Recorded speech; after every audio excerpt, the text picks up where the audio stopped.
మా పిన్ని నైవేద్యానికి బిర్యానీ వండుతుంది. సో అది మీతో షేర్ చేస్తున్నాను. ఫస్ట్ అయితే బ్యాండీ పెట్టుకుని ఆయిల్ వేసుకుని దాంట్లోకి డాల్డా, నూనె, బిర్యానీ స్పైసెస్ వేసుకున్న తర్వాత వెజిటేబుల్స్ అన్నీ కట్ చేసుకుని వేసుకోవాలి.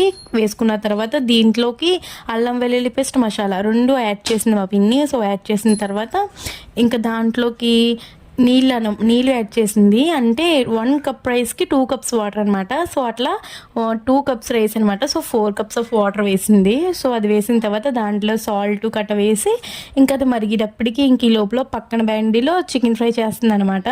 సో దాంట్లో అయితే నూనె వేసుకుని మొత్తం చికెన్ అంతా వేసుకోవాలి. అది 1.5 kg ఉంటుంది. సో ఆ చికెన్లోకి ఇంకా మగ్గనిచ్చే వరకు పక్కన పెట్టుకుని ఉంచుకోవాలి. సో అది మగ్గుతూ ఉంది. ఇంక ఈ లోపల బిర్యానీ అయిపోతుంది.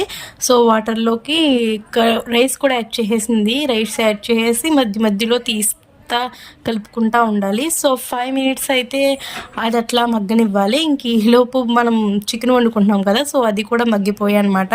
సో దాంట్లోకి హోల్ గరం మసాలాస్ అన్నీ యాడ్ చేయాలి. సో అది యాడ్ చేసిన తర్వాత కాసేపు మగ్గనిచ్చిన తర్వాత అది కట్ చేసుకుని ఆఫ్ చేసుకుంటే చికెన్ రెడీ అయిపోయింది మనకి. ఇంకా బిర్యానీ కూడా లాస్ట్కి వచ్చేసింది. సో లాస్ట్లీ కొత్తిమీర వేసుకుని దించేసుకోవాలి. అండ్ చికెన్లో ఫ్రైలో కూడా కొత్తిమీర వేసుకుని దించేసుకుంటే biryani and chicken is ready.